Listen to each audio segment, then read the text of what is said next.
Now, I had to get some pliers and squeeze this little tab here to pop them out. It's hard to do with one hand. Gotcha.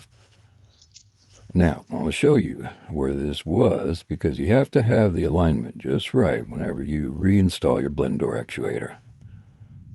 Now, here we get in. Sorry, my focus is bad. And we just slide until we lock in. This right here is what controls your doors. The actuator, which goes over here, is what controls the electrical signals. And that's why on the actuator, you have to replace this part. That's what the actuator looks like when you buy it.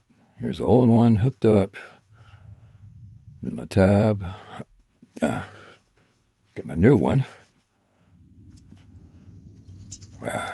And I don't have one glove, they're broke. Okay.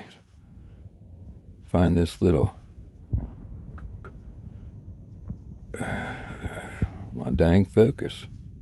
There's a little slot right here. We're going to line it up.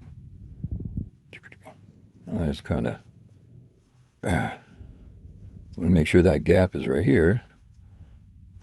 And there you go. Now, we do the same steps in reverse.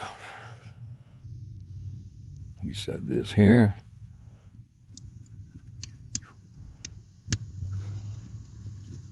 Oh, upside down. Come here.